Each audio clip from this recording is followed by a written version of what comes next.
This is fire.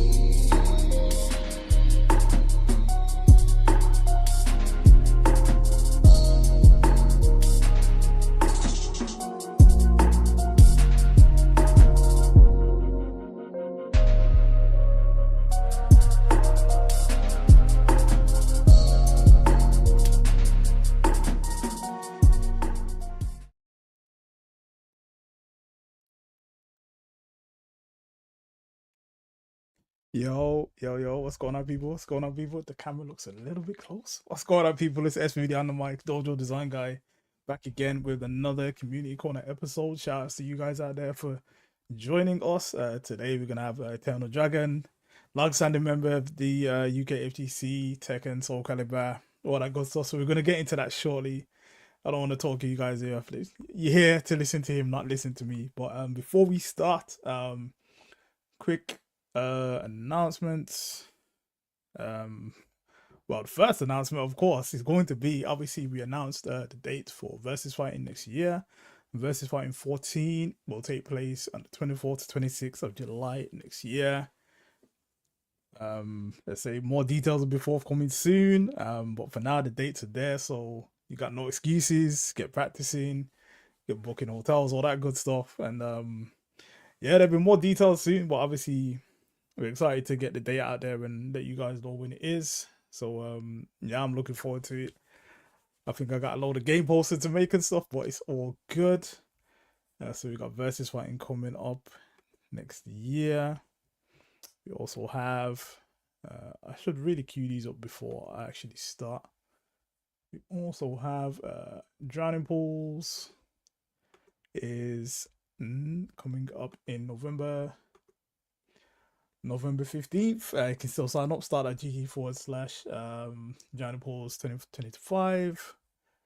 That's coming up soon. We also have Retro Time with me every Tuesdays, 6 p.m. I'm trying to just do a thing. This week I was playing Streets of Rage.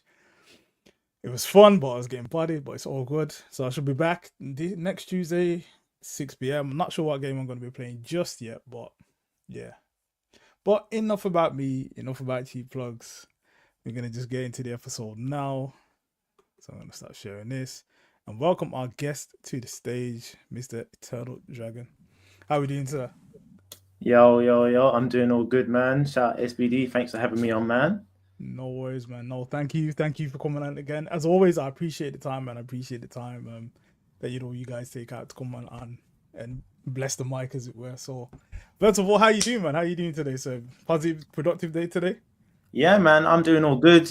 Weekday, working, but everything's all good, man. I can't complain. Things are good. Life, work, family. Everything's all positive, man. So that's the main thing, man. Enjoying everything. Yeah, that's sick, man. That's sick, man. So, yeah, as I said, obviously, I gave you the glowing introduction, long-standing member of the FTC, tech and everything else. Yeah, just let the people know, for those that don't know who you are, like who you are, what you're about, kind of what you do inside and outside of, like, the scene, as it were, and then we just kind of go from there, man. Yeah. So Eternal Dragon, yeah, that's my name, but some people don't know my real name is now. No last name, no government, no full government name here and there.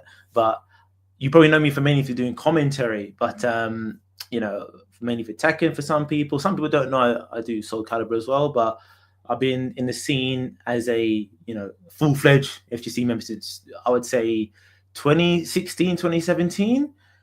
Commentary, I've done TO as well, some people don't know. Like, even in my own town, I've ran events like in Luton as well, like done TO, then commentary, playing a game as well. So I love the FGC and what it is. So whether it's playing, doing commentary, and just vibing with people. So yeah, that's how, my background, what people mainly know me for, and then just the martial arts and the fighting, and that is all just kind of related to it as well. So that's how, the FGC and that's all related, or people kind of see me doing like martial arts stuff in here and there. So yeah, the commentary is the main thing people see me now. But I'm always like to just spread the love of the FGC and just kind of have a good time, really. Nah, that's sick. That's sick. So, how did you kind of? I guess what was your kind of first experience with like fighting games? Like when you were younger, like what kind Yeah. of games did you play at the time, and how did you kind of get into the scene, if you will? Mm-mm. Well, growing up, I got two brothers. I'm the middle one. So, you got brothers, you got siblings, there's a competition. Yeah. And my older brother, he was the one that had all the consoles and that. So the first earliest fighting game I remember playing was Street Fighter 2 Champion Edition on the Mega Drive. That's the earliest one I can remember, trying to do like Hadoukens, and you're just rolling your thumb like this, and you don't know how to do it. And there's no internet, no looking up anything. So that was like the earliest experience with fighting games from there. And growing up, when you got brothers, you're just trying to compete. Who's the best? You're trying to be the best out of all of you. And my older brother's like much older than me, so like, man, he's beating me like all the time. So that was the earliest game I remember. And then growing up, we were playing all games. Like people might think, oh, you just play Tekken, but we played every fighting game. We played. It wasn't like, oh, we just played 2D or 3D. Tekken, Street Fighter, KOF, Fatal Fury, old games as well, Mortal Kombat. We played all of them. So it's kind of like, in a way, like a natural progression. You got brothers, you want to be the best. You're growing up. Then you go to school. This guy thinks he's sick at the game. Like, nah, he's not bad. Then you start to become like the best in your school. And then you think, okay. And a lot of people probably have that story where then it kind of widens them. You think, I'm pretty sick. Then you hear about another person. Yeah, about another street, another road, or another school. So after that kind of early stage, my older brother, he was my exposure when it came to fighting games. And, if it wasn't for him, like, getting these games and having the early like PS2 Dreamcast, that was the exposure. So FGC now, in terms of how that leads into that. So I don't know, all you like grime heads out there, if you know Low Deep, right? He's like the grime producer, made these old school old school, but he's Cheeky Violin, like Jedi, like these if you know grime him. So my brother was like as an MC from Luton, shout out Jiu-Jitsu as well. And he played fighting games. So then my older brother, he's got his mate. He's much older than me. And he's like, oh, my brother's sick at games. Like, he's talking about me, his younger brother, where I'm starting to now beat my older brother. Early days, I couldn't touch him. So now I can beat him. He's telling his mates, oh, there's my younger brother. You try him or whatever.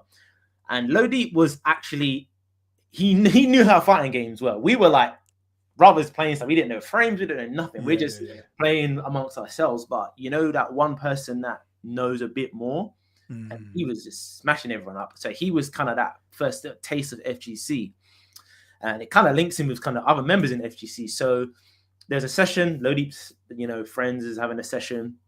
He invites people around, and this is in Luton, right? People maybe don't know Luton has like a history of fighting games.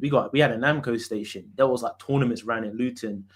So people right now there's not like that kind of scene, but it had history with fighting games. We had actual like proper fighting games. It wasn't just like whack-a-mole and bowling. They had like full-fledged fighting games in the Namco station.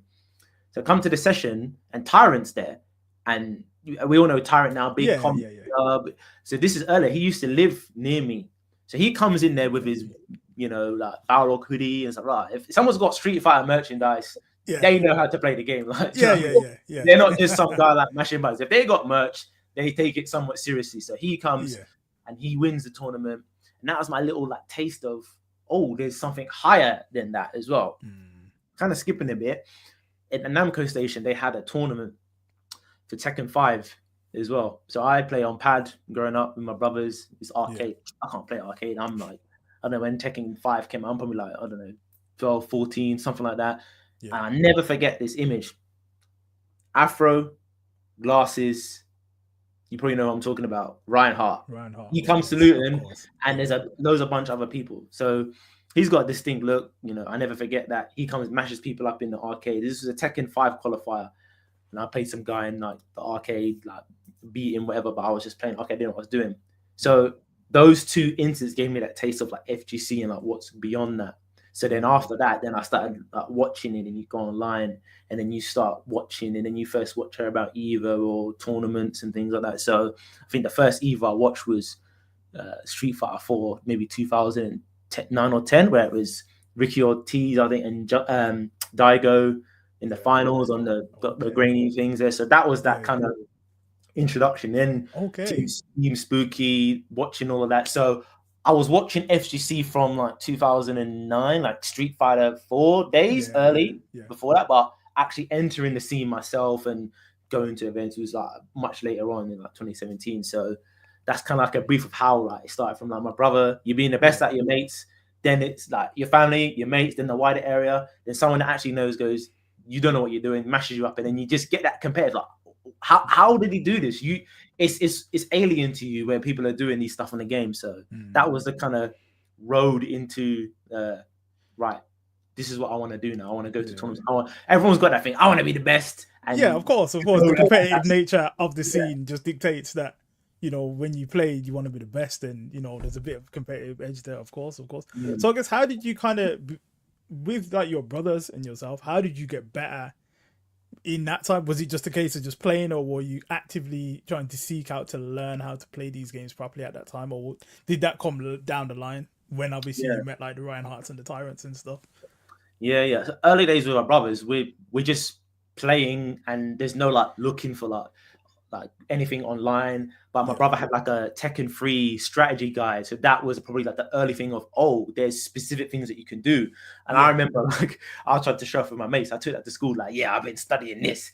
I don't know what the hell the stuff was in it, but I wanted to scare them and be like, I know this, because we like ran tournaments. I ran tournaments in my school for like Tekken and Pro Evo. I remember running like old school projectors, Pro Evo on the projector there as well. So when I think about it, I was like, right, that was TOing in like 2001 or something like that. I didn't even know. So my older brother's beating me all the time, and at a certain level, it's just he's older than you. You know, he's better. Just kind of accept it. Then I was like, I need to practice. So I was like in practice mode, learning the game, practicing, and that was that drive of like, how is he beating me here? What does this move do? So that was that early taste of it. And they got to the point where he's like, you're better than me now. He just kind of like rescinded the title because he's getting older. He's emceeing, he's doing other stuff. And now he's kind of like, yes, I did it. I finally, there was that time where I couldn't beat him in Tekken. I couldn't beat him in these games. So that was that early stage. So the practice came from just playing like the arcade mode, playing practice mode. That FGC side, when I even understood what frames are, come much later on when you know, you're watching tournaments and Evo and that. So it was that early drive. If you got brothers, you're trying to be the best out of them. So it was kind of that was that driver of, I want to get better at this game.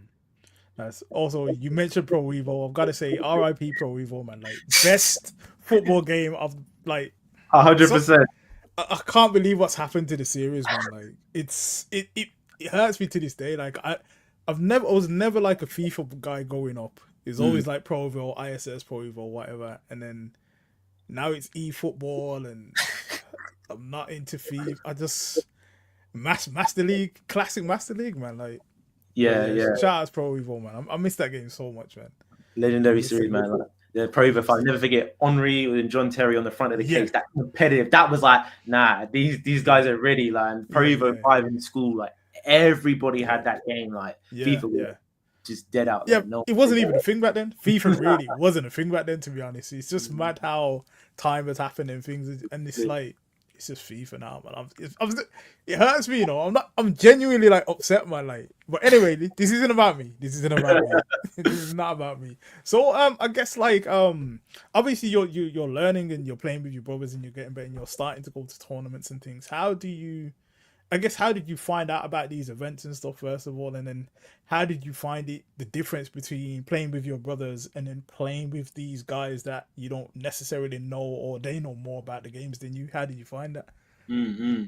So like the internet starting to emerge a little bit, and I didn't really like travel. I was young. I never left my own town. I was scared to get on train and even travel places. So early days, there was this website that a lot of old school people know called Neo Empire. That was the gateway to a lot of people. So there was a little thread that had like Bedfordshire, and obviously most of the places are in London and Midlands where the fighting game scene is. But every now and then there would have been like a little thread or something on Bedfordshire. So, oh, okay, there's there's something down there, or there's people. So it was looking on Neo Empire, and I'd see events and see tournaments.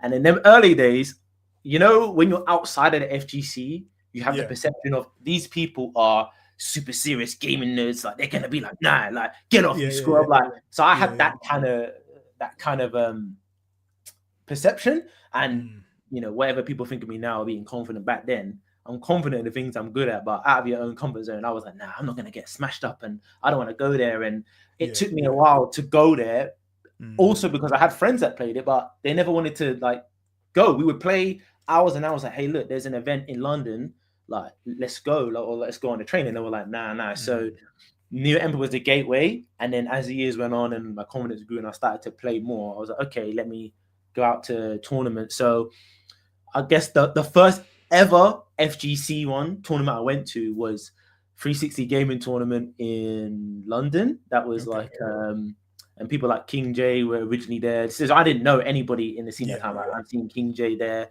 seen some people in the scene at that point. So that's the first one I went to, and it was in uni, and I was studying, and it was a good taster, and I saw the level. I beat a guy a game. I played Ryan Hart, and he didn't remember me from 15 years ago as that kid that saw him.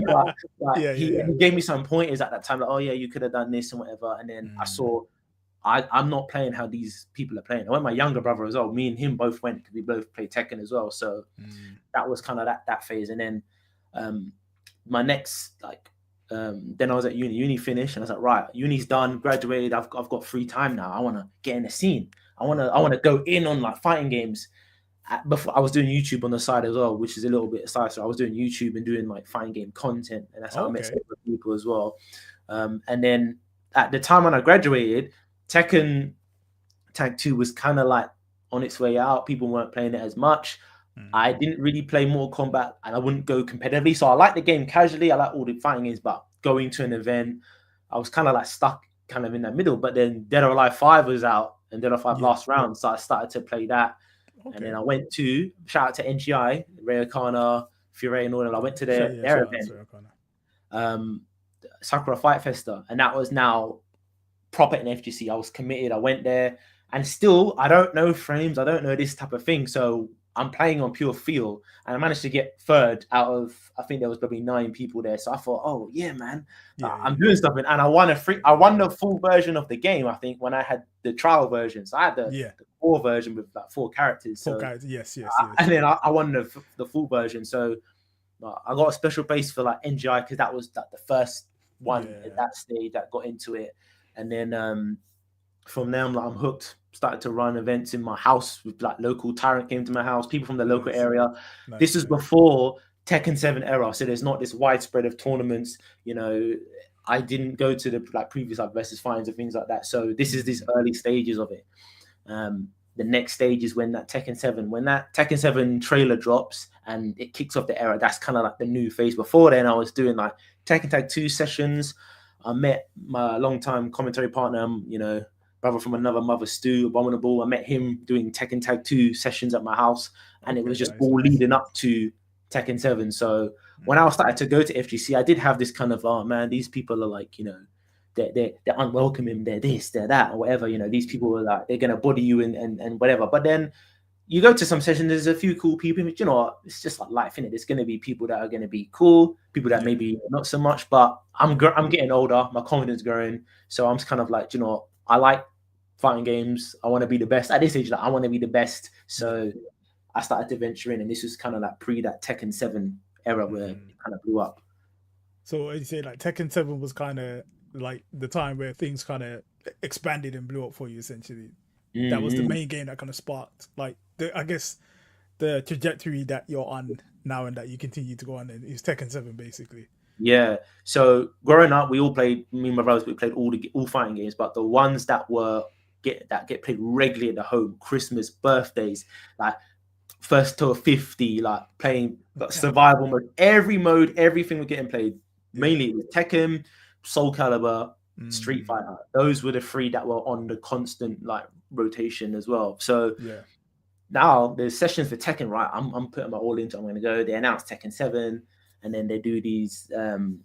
I finished my contract job, and I thought, you know, I'm going to go mini traveling. I was going to go to Japan. So 2016, I went Japan, Hong Kong for a little bit, and then Tekken 7 is like coming out.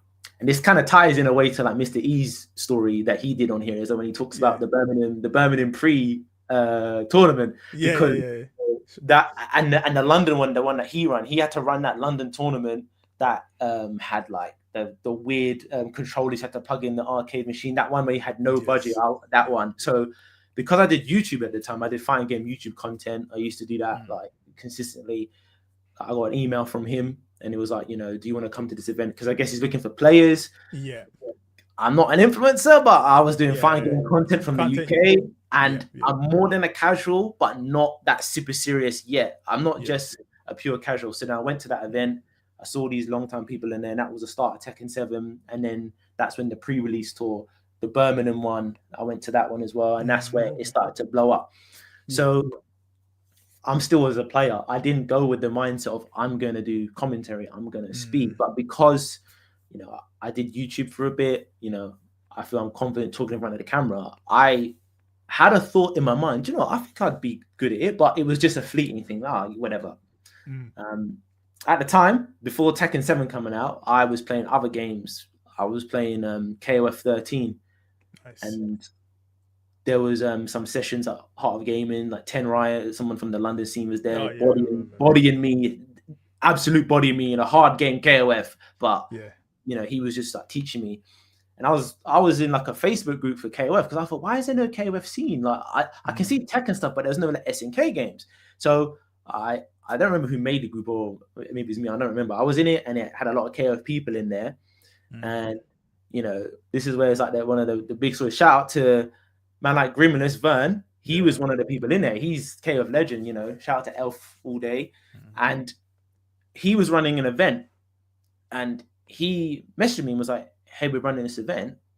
What do you think about doing commentary? And it just happened to align where I had that random thought, commentary, I think I would be good at that, but not be based on like anything. And it was Vern saying that, and it kind of aligned. And so I went to his first event, not his first event, my first event with Vern, met him for the first time. Vern, he's got a special bit in my heart with Vern, lovely guy. He's really kicked off the commentary side of it as well. And not just he's like a boss, here you go, here's a job, he's a friend and, like a, father figure type, in the scene when it comes to that. So gave me that like shot doing commentary.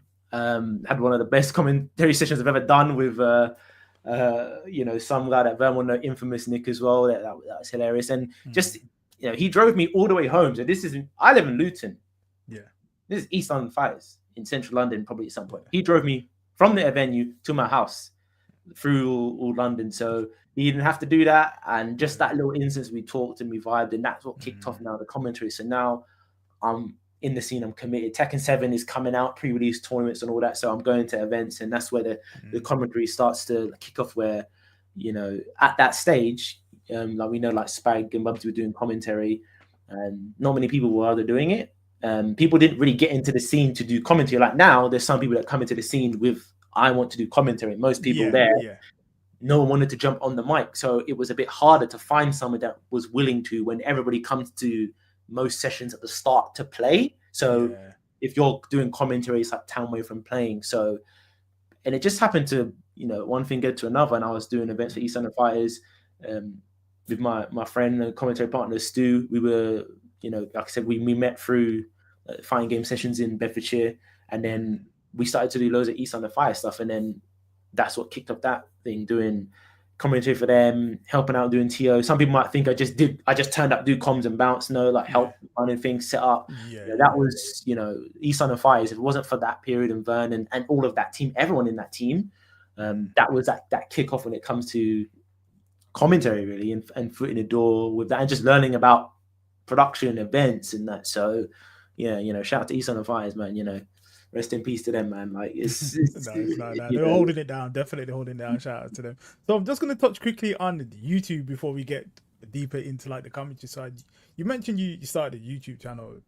Like obviously now it's like a natural thing, people can do YouTube content, but that sounds like you started your channel pretty early. When did you start your channel?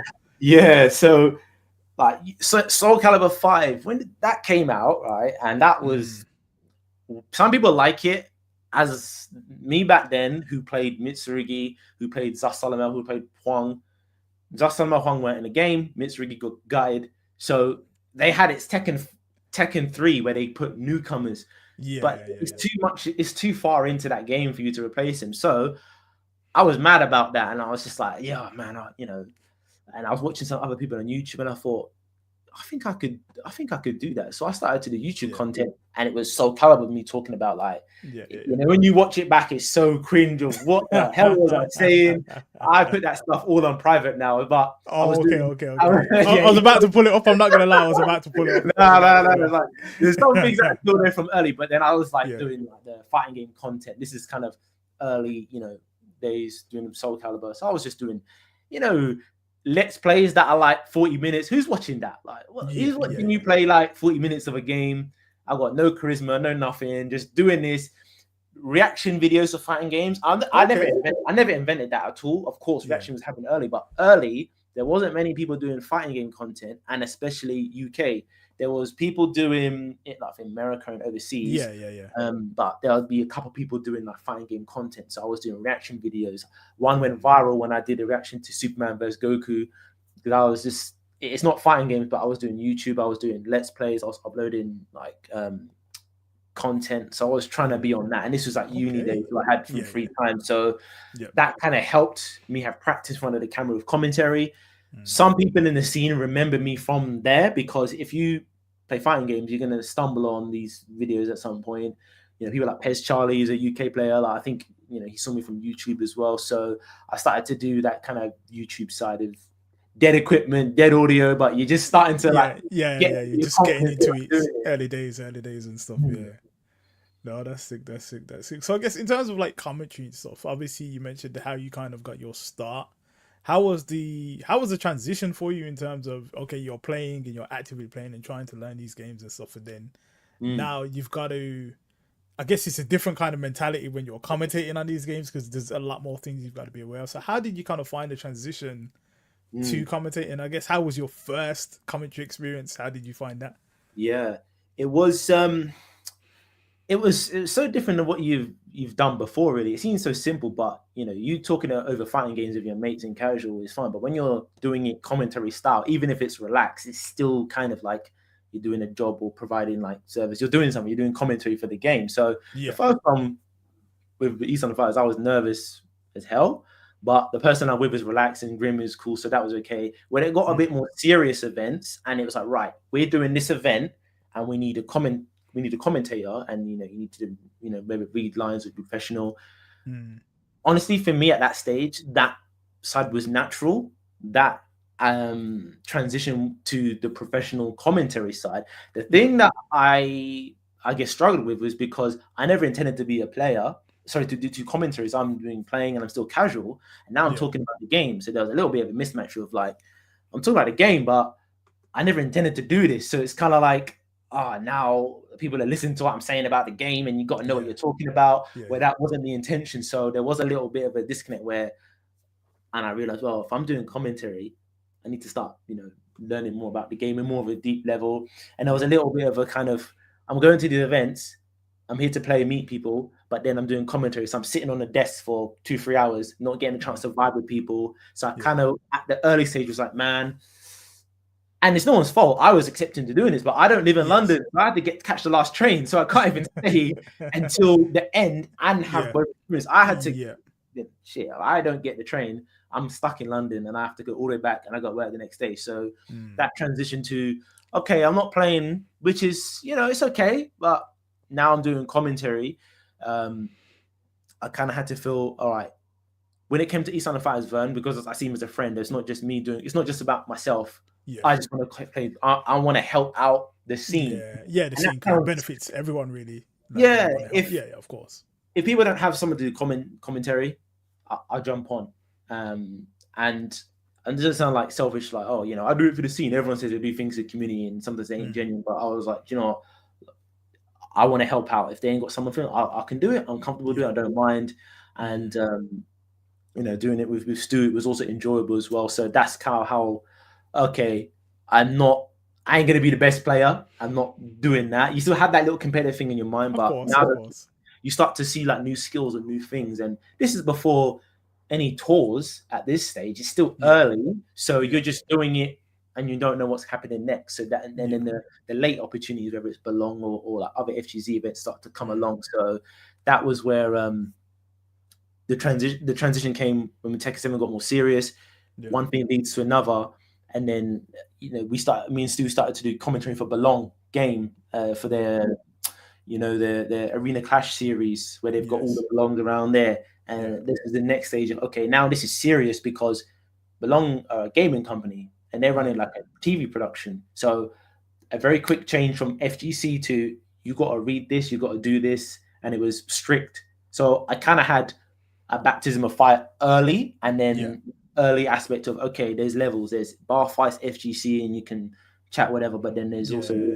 this Like level, and I enjoy both. super professional. Yeah, Yeah, I take a lot of inspiration from combat sports, real sport, traditional sports where yeah, there's there's the fun side and the light-hearted, but it's yeah. commentary, it's professional, like you're doing a job. So the Belong stuff was kind of teaching us that side and Okay, kind of okay, nice, got nice. sort of new skills. And then you got to educate your audience. If you're doing professional but you're doing high level stuff, that can be off-putting for newer Yeah, people.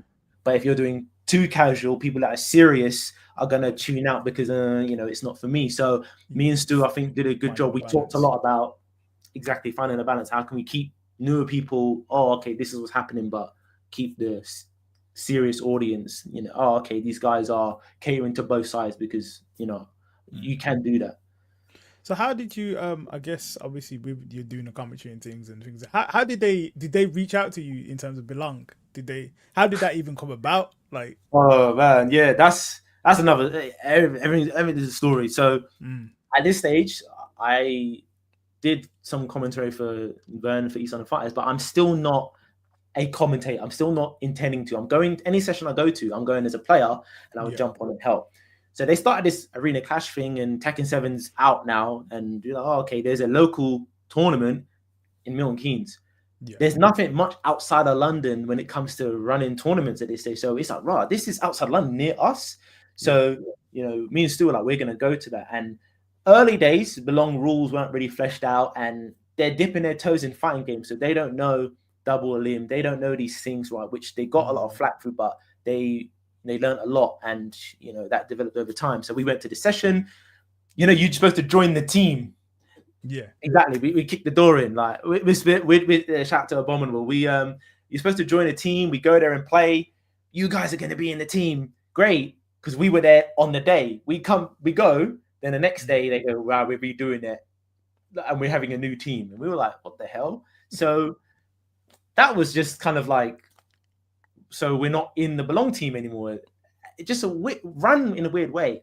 Now, shout out to Stu. He's older, he's wiser. He's like, nah, I'm gonna raise this. I'm gonna complain. So he started like doing the formal, like this is not right, and Yeah, explain why, whatever.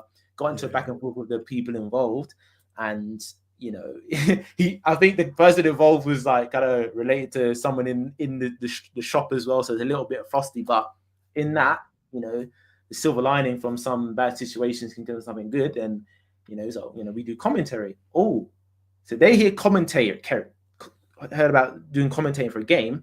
Arena Clash is this series that they're doing, which has a commentator. But this commentator, bless him, Chris, he's doing every game, and he doesn't know all the games. It's not because yeah. he's greedy or selfish. It's like Belong are starting out, and they don't know where to find the people for each Finding game. yeah, yeah, yeah. He's doing COD. He's doing fighting games. He's doing everything. He's doing his best. So then Belong was actually we could use people for Tekken Yeah. fighting games. So we did one show in the shop. This was us wearing shirts and I'm wearing a flipping waistcoat. This Yeah. is esports early days for like Yes, yes, UK. yes, yes. Headset Yeah. on, countdown, 3, 2, 1, like all of this stuff. Like 3 people on a panel type thing. So that was early days. So again, when I say Vern kicking off the commentary from doing it East on the Fires, that instance with Stu, because I would have been like, oh, cool, whatever. But he was like, nah, this is not right. So Yeah. that's how the Belong thing came.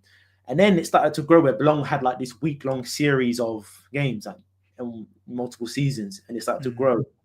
Belong didn't have a good reputation because Game, historically, Game running any fighting game tournaments was this mad rules.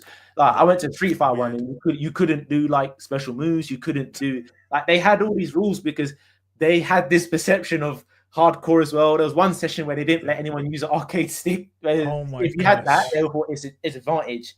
Yeah. But this is where some people would say, "Oh, Belong." They write it off, right? And we're not that sort of person. If people are showing some effort they want to run fighting game, maybe they just need educated to say this is what it is, rather than just throw the baby out with the bathwater and go, nah, it's rubbish. Think about it. This is the biggest company in the UK that is a game shop. They're doing fighting game events. Yeah. So it could turn into something big if we cultivate, if we guide them, educate them on, this is how we do things here. Like maybe try this instead of just doing that, because this is the norm, so to speak. Like, I get it. And the team were receptive to that. So then it started to develop. Actually, this is going to be like a tournament series. So, it was almost like a 9 weeks we were touring. We had to go from, like I said, we live outside London. We go all the way to Basingstoke every, at least once a week. Long ass train, get back to work. We were doing that, and it was a production. It was getting bigger. There was people that originally were like, nah, Belong in Game. They end up joining it. Some of the big names in Tekken early days started out in Belong. Like, even I'm not saying it was their first time, but Chikimaru is a name that's in Tekken. He was in the Belong team. Some other people in like some of the up north sides as well. Their names were in Belong. Bradford, Risky Luck, Wiki, Guki Akuma. That came, and that era was Belong. If Belong wasn't there wouldn't have been this kind of Bradford team. So that's where we were saying, look, just because Game aren't doing it FGC style now, stick with it. We cultivated it. They love it. They love the game. Tekken was the most popular game. They loved it. Production in our ear, like cheering and going in. And this is serious TV. The people that work on it, they work doing Big Brother. They work doing ITV. So this isn't, you can just come in here and start talking your FGC notes. You got to do a bit of both as well. So that's where I think we got a lot of like training, and Stu's done things on TV before, so I learned a lot from him and that. So nice. The Belong, like the longest and the best, and we did a 9-week tour every week doing it, like long days, late nights. And then we did that big NEC one with Xavier Woods, the WWE wrestler there. And that's one of the best moments that we did together. So now this is developing into something big. It's getting more esportsy. It's getting bigger, and the Belong thing starting to come about. So this is where East London Fighters and Belong happening at once. It started to get bigger. Our name started to get a bit more known. And of course, on the side, the premier commentators, Spag and Bubsy, they're doing their thing on the more tech side. But me and him are doing our other stuff too. And again, we weren't planning this. This was like, actually, we just became commentators through that. And then one thing got a bit bigger and bigger. And then, there wasn't many people that wanted to do it. So we started to do bigger events. And then like Versus Fighting came along, and then people started to notice us. There were some people that were kind of not paying attention because these guys are just doing Belong. But I never forget when we did that Xavier Woods one, people that never chat to me or never see you start like follow me on Twitter and that. And because they see you with like Xavier Woods, and it's like, okay, this guy's saying something, so let me go follow him now. Like, like the one to jump on it when when things are popping and that. But that's just the way things are. Exactly. It's we're never like, people were like, nah, Belong this, whatever. They write things off, and I get their past experiences, what I had similar to with that. But once that Xavier Woods thing happened, people's eyes are, oh, and then Tekken 7 is getting bigger. Prize pools and things like that are getting a little bit bigger, and it was doing something that was different. It was a team. It was 3v3. Tekken was 1v1 game. You go there solo, double him, you're gone. This was 3v3, and it had like a team camaraderie. You get your shirt. So that was its own ecosystem that actually helped a lot with the UK scene. Oh, that's nice. So I guess in terms of commentary, like obviously you commentate Soul Calibur and things as well. How do you kind of find managing commentating on different games, and how do you kind of balance that out really?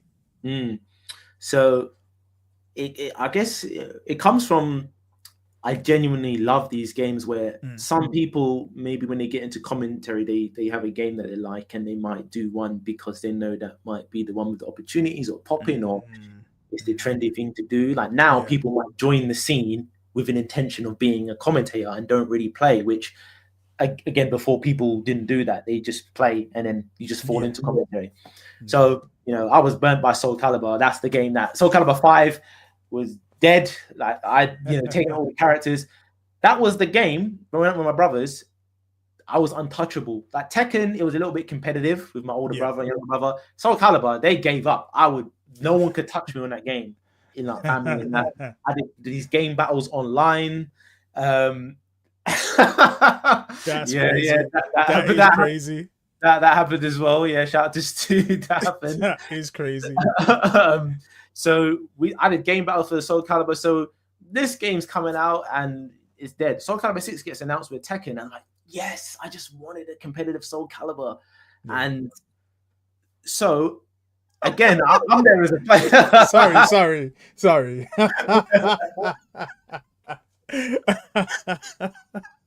Shout out to Abominable. Oh man. Oh gosh. That has thrown me a little bit.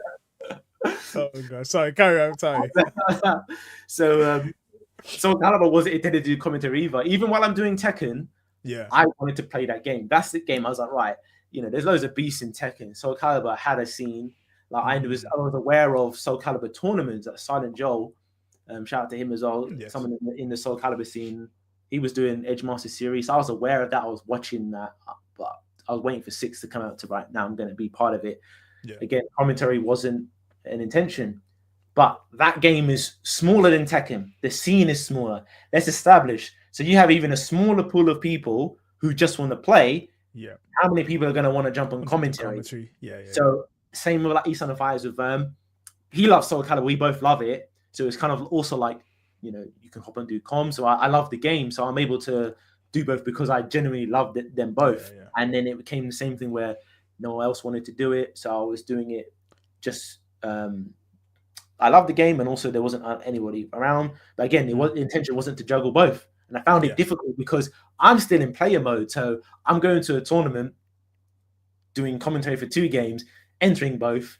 I didn't practice that much before, so I'm losing to people that I should beat. And you're like, nah, I want to get good at the game, but I want to do commentary. You're with Black Island, and then spreading yourself a bit thin, like doing multiple things and stuff, basically. Yeah. So then it just came like, I'm trying to juggle them both. I love them both. Some people who've met me through one game think that, oh, you're a Tekken guy or a Soul Calibur guy. Some people know him as both, but those are my favorite fighting game series. Like Tekken is like that's for me. That's like a 9.9, right? Soul Calibur is a 10, like just that little bit more. I love that series just a tiny bit more because of the game itself, but the history of growing up with my brothers. The first competitive side I had of it with these online game battles on this website that used to like go on Xbox Live and play tournaments as well. So it became a bit difficult, but I loved the game, so I was doing it. And then entering both. Like I remember Sakura Fight Festa. I entered like Dead or Alive, Tekken, Soul Calibur, did commentary for them as well, but just because I both loved the game. But I didn't realize, if you're doing 2, you need to like take it serious as like a job. You need to practice and you need to play. Like one game's gonna go by the wayside. So being honest, my Tekken knowledge was going down a bit because we're drifting into COVID now. Because when Soul Calibur 6 came out, that had like 1 year of solid competitive, tournaments before COVID came like end of 2019. So juggling both came a bit difficult. Kind of skipping a bit. Soul Calibur commentary and how that kind of popped off, So versus fighting, Justin, approached me about doing commentary for Soul Calibur. This is the first major for Soul Calibur. So the pre-release tournament came in, I think that maybe the year before. So now it's Soul Calibur actually at Best Fighting as a main game. Great. Everyone's down from international skill count, all these big people, and I'm going to do commentary on the big, the big stage or whatever. I had a good run in the tournament. I felt good. Right, you're going to do commentary for Soul Calibur. I get food poisoning at that VSF. Oh gosh. So I'm in the bed watching it on Twitch, dying, and Red Bean and Alicia X Life are doing it there, and I'm shivering in the bed, like not doing it. I was effed, and that at that moment felt like, man, that's a missed opportunity because at that stage, I think I did the one in Excel with Stu, like the big Excel one, Yeah. massive venue at Insomnia, that big gaming event, right? But Mhm. that is not our peers in terms of fighting games. That's like Yeah. Yeah. mixture of events. Yeah. This, Yeah. versus Is fighting is the the event. one, isn't it? Yeah. So I thought, oh, I missed that, right? And it's like a movie. I'm walking out of that event, that venue, and I hear a voice, and I hear a few voices. It's Rich and Mark Denton. Shout out to the Dragon Twins. It's them, and they're long term people in FGC too. So if I think about Yeah. like people that have like helped me along this journey, my older brother from like early days, Vern, Grim, and Rich and Mark. So Yeah. they are on the scene, and again from the outside looking in, you don't know like how these people, like, you hear stuff and whatever. Yeah, They used to do sessions in Harrow as well, which I know about. I used to try to go to them, but my mates are like too busy to go, so I don't. So I knew of them, Yeah, but didn't I never really met meet them. them to that kind of extent. Yeah. Exactly, and they're like the high level. They're like the top level esports or whatever, like doing all stuff, right? So he says to me, we'll be in touch. It's ominous, like, don't worry, like. I can imagine him saying it as well. Yeah, it's like, don't worry, we see, and that's where like, they got a different vision when it comes to that. Like people that people that like behind the scenes of fighting games. Yeah. Players don't really know always what goes on in events. They turn up, they play, whatever. So I felt good that they watched us, because they're doing like the world tour stuff. They're doing the big stuff. So the fact that they saw and was like, actually, like, you've got something, that was like, oh, okay, cool. So something's happening. And people that think might have met me and thought, oh yeah, you had connections in the scene. I was a kid from Luton. I knew nobody in the scene. I had no like older person, or I didn't know anyone in the scene. I just went as a player. One thing leads to another. You do a more event, you chat to people, you network, and then it happens. So Soul Calibur came about, and then Rich and Mark, they're doing events for Soul Calibur, for Tekken. I'm doing some of that. I'm doing a lot of things here and there. So it's getting big. And then COVID hits, and then that's lockdown for everything. Yeah. And then, like, the relation to what you said about Soul Calibur juggling, that game was the one that really popped off just before, and it had a big online scene during COVID, lots of online tournaments, because that's all we had. And we got a season 2, it was live. And then the big event, the big one, was that We Play event that was in during COVID, and that was for Soul Calibur that I did that for. And that's where just the peak in terms of like commentary, in terms of professional level production, like the entertainment factor, it had everything. So when it came to the Soul Calibur side, I was still doing East London Fire stuff. I was doing that as well. So at the same time, these things are all like developing, and it became. I was letting one slide. I fell out of love with Tekken, the game, a little bit during lockdown, during COVID. It was like, man, this game, the online's whack, this and that. It's all lockdown. So juggling 2 games, I was winging it at times. It was just like, man, burnout. When you're doing a lot of fighting game stuff, I was running events with Burn East London Fires for Soul Calibur. So I was not just doing commentary, I was doing bracket running, I was doing Discord as well. So juggling both was hard. And I think, I had to, if you enjoy games, you need to put as equal time into it. My thing was like, if Tokido can flip and get top 8 in like 8 games in an Evo, I can at least 2. Like, I know he won't do that now, but back then, he was in top 8 like KOF, Tekken, Street Plays Fighter, Blue, like random, just Do you know what I mean? Like, I know it was era back then. I thought, he's playing 8 games and he's like that. Like, I can at least like play 2 that I enjoy. So it was a bit of struggle at the time, but I started to find like a good balance of it, and now I love them both as equally. Soul Calibur a little bit more, but I find it easy to kind of juggle them. Nice. So, quick question: What Soul Calibur is your favorite?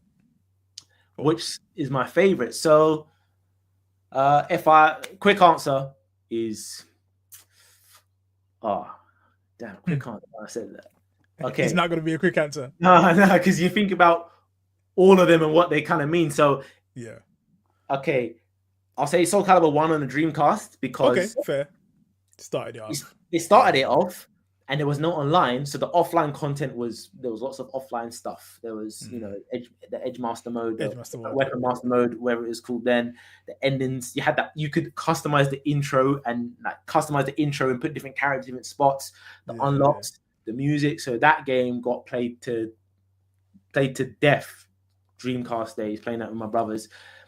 If I say like now, after playing all of them, you know, Yeah, 6 yeah. is my favorite because of Nice. I understand how the game works from a competitive stage and playing it and what it Yeah. did. But Soul Calibur 1, that Dreamcast, that case, that's memorable. And Yeah, all yeah. of them are sick though. Like Soul Calibur 3 is getting a re-release, and even that had the craziest offline content ever. So even Soul Calibur 3 has a special bait, but number one is the One one the Piece. songs, the soundtrack, being on the Dreamcast, and just seeing the Yeah. graphics. Even that game is aged well now, Yeah, yeah, still definitely, definitely. comparison to where it came from. So Soul Calibur 1 has to be Fair. that one.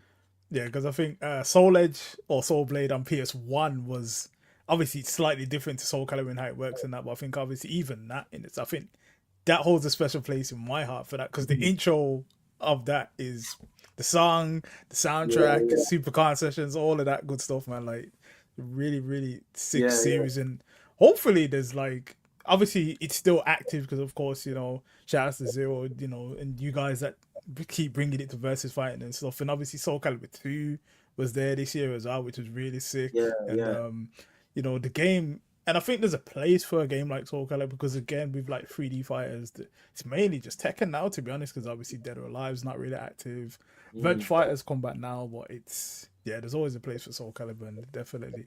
But just touching back to commentary quickly, if there was someone now that wanted to be a commentator, would there be any tips or advice that you would kind of be able to give them if they was aspiring to be commentators now or had ideas of being commentator? Yeah. Um, so if someone wanted to get into commentary, first of all, they have to realize that because it's FGC, there isn't really like a road or a guarantee. They think, oh, I've done a couple events now, like why aren't I Mm, at this stage?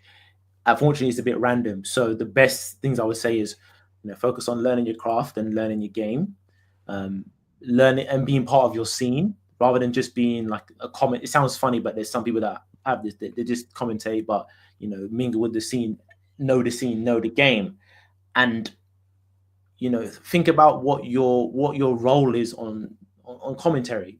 yeah. So if I go to traditional sports, they have like color and play by play, Yes. Yes. defined Yes. roles. Sometimes my problem with FGC people that you do commentary with, they don't have that in their mind and they want to do everything and talk. And I'm not saying you have to be strict like that, because one of Yeah. our strengths is that we're kind of unrestrained in a lot of ways. We don't have to be as rigid as those things. But Yeah. what do you want to get out of and achieve from it? So know the game and the craft. But my advice would be just to go to offline events. Ask TOs. Do you need a commentator? Know that you may not. Okay, we don't really want to know about bear you in mind, but the fact that you've approached someone and said Yeah. they have you in their mind, and now it's for maybe a bit harder because more people want to do commentary. So Yeah. Yeah. you have to have patience, and you have to just think, okay, why am I doing commentary? Are you thinking that I'm gonna be a commentator and be like, yeah, I'm gonna be, I'm gonna have bare money, I'm gonna be like living a lavish thing, or do you want to Yeah. do commentary to tell a story of a game that you enjoy? Yeah. What are Yeah. you bringing to it? So when I do commentary, I grew up with my brothers on fighting games, martial arts, movies, like kung fu. Like I want to talk about cool fights and people getting beaten up and stuff. So my Yeah. commentary Yeah. comes out. You need to talk about like the game, but it's like, man, like that's where my inspiration of being come from. I want to tell a sick story about fighting and commentary Yeah. and, Yeah. and bring some energy to it as well. Don't just do it for that reason, because some people could do commentary for a while and think, I wasted a lot of time. What was I doing it for? You Yeah. just know at the end of the day it's FGC. So, in summary, there's the baseline things of knowing your craft in the scene and being Yeah. Yeah. passionate about it, and then it's also specific to FGC is just realize where we are. There isn't a pathway. Just because you've done this event, that event, that event, you might not get any job for 6 months or whatever. None of the Yeah. jobs may not even be paid. You may not get anything for it. So just understand that you should be doing it for the love of the game, because if you're doing it trying to see it as a job, you might be disappointed in other, in that, oh, it's not like that, I'm going to leave. You might become Yeah. jaded with it like that. So it's like with anything, it needs time. You need to have your skill, and it's not going to come overnight. And just because you see people who are there now, you Yeah. see maybe myself, you see other people who've done it and been there. We didn't just get in that position. Oh, it's just because you knew Vern, just because you knew Trump. Yeah. How did I get to know them, and what was I doing to get to know them before? Whether it's just practice, right place, right time. You can create your own luck and your opportunities, but you have to Of course. capitalize on that as well. So it took time. It wasn't as soon as Tekken 7 drops, like, oh, I'm in there. It was, I told you about the scenario that was something bad that turned into something good. So you got to give it time and just realize it's a bit different now. It's like you said, people that do content online before, it's easier. Now everyone does fighting game content and let's plays and whatever. It's a bit harder. So just know, come with something different as well, man. If you're going to do the same thing everyone else, if you're going to try to be the hype man number 900, like, what's different from you to someone else? So that's another thing as well. Yeah, no, that's it. So just quickly, I guess on commentary, you kind of touched briefly on working with other commentators. How do you find that? And is there kind of like a prep that goes into working with like another commentator to kind of find out his kind of style before you guys go on the mic, for example? How does that kind of work out for you? Yeah, that's a good question. Myself, I would always say to, if it's a new person or anyone, have a little brief conversation. If it's a new person, I say, what do you like to do? Color or play by play. If they don't know those terms, it kind of makes me know maybe they're not as experienced, but I'll just say, what kind of role do you want to take? Because if we've never met, we can't just expect to come on a mic and gel and straight away do something like that. And that's some new people, they're surprised that when I ask them, they don't say nothing. It's like, I never met you, or we've never had a conversation. We've literally just sat here, and you are a bit surprised I'm asking you about that, and they don't really give me answers. I'm like, okay. So it's like, if anything, if you and Justin are running versus fighting, did you just like, we didn't speak, we didn't communicate, we just know what's going on, we're just gonna gel like that. It's not gonna happen. It sounds so basic, but with commentary, some people are so infatuated with, I've seen the TCCs, I've seen these people, I know the game, I'm gonna be hype. I don't really need to. I'm not saying they're doing that intentionally, but I've asked people, okay, so what do you feel about this? No answer. Or, oh wow, do you want to do this? It's like, okay. Okay. Do you want an intro? Shall I intro? Or having this dialogue, because we need to prep for it. What we're doing a job, whether it's fun or whatever. We're providing a job or a service or service. Comedians that stand up different, but if you're working with someone, the sketch show, they're gonna be like, we're gonna talk about this, we're gonna do that. What character do you play? Because if you know that character, bro, I don't know that one. You can you talk about that one when that character's on the screen, for example. What scene are you from? Oh, this person, tell me about that. So I tried to have a conversation with people to get to understand, we've never met, we might only be sitting there for 20 minutes, kind of what it is. And I kind of go off their energy. If they are receptive, then I'll carry on. But sometimes you think, they're not truly trying to hit at you. It's going to be one of them ones where they're seeing it as a battle. They're seeing it as, I'm trying to get my viral moment to be clipped. I want to take the shine. I want to get clipped. I want to be the main commentator here, as opposed to, we work in tandem, we work together to put on the best job that we can do, really. Exactly. And I'm passionate about that, because if you want to get the shine and you want to have the viral moments, if we work together, you will get that. If you are not, it's going to become unfun, maybe a bit of a clash at that point. Exactly. It's supposed to be, as Abominable would say, it's like a back and forth dance. Like it's a conversation. It's a little back and forth. I'm going to back off here. I'm going to give you energy here. I'm going to change it here. It is a conversation, but creating a story. Some people who just, if everything's hype, then nothing's hype. You're just shouting from start to finish. So I try to find a little pattern of what they're doing. If they're maybe lagging in this area, okay, I need to pick up here. So I see it as a bit more, in depth. So I try to do that with people that you worked with before, or really good commentators that you kind of know that they're good. Sometimes you don't even need to do that. And that's where, you got good people. So, the first time I worked with Chicken Chakra, he's a person I worked with very recently. We didn't have that much of a conversation. I've seen his work. He's good. There wasn't that much dialogue. There was a little bit, but we got on there and it was easy. It was just natural. Just natural at that point. It flowed. You still have some conversation to go, okay, this and that, and we talk in between. But with others, you might be like, oh, let me talk a bit more. And again, I'm by no means no Hollywood celebrity, but some people like, oh no, like I was like, no, like we're a partnership, we're a dance. If you want an Yeah. intro, it's not just Yeah. this the Eternal Dragon show up. I'm doing this. It's like, nah, we're gonna make ourselves look good. We're gonna get our shine. I don't care if you're gonna do the intro outro. We just want to know what we're doing so we can have the best performance there. We got our roles, but we can cross over a little bit here, So commentary can be like a deep game when you think about it. Some people think, talk about the game and great. You need to know the game and play the game and know the scenes, but you can really make it a craft if you think about on a more of a deep level and what you're trying to achieve with your commentary. No, that's it. Just a quick question. What would you say is probably one of the most like your favorite event that you've done commentary at, whether it be like a personal thing or whether it be something that happened at the event, or whether it be like a personal memory as well, like an event from back in the day? Like, what would you say has been one or two like your favorite kind of events to do some commentary at? Oh man, there's so too many. I know, but there's so many, right? The one that comes to mind is it's again the context around and everything leading up to it. So people are going to say that's because it was the biggest event that we play, right? So number one, I did commentary with Jobin, an American commentator. Shout out to Jobin. He's a lovely person, one of the best people I've ever done commentary with. So I've never done commentary with an American before that event. Okay. We never met. We met when we went to Ukraine for the first time. Yeah. So we had a short space of time to get to know each other in the middle of COVID, in a foreign country that's far east that I'd never been before.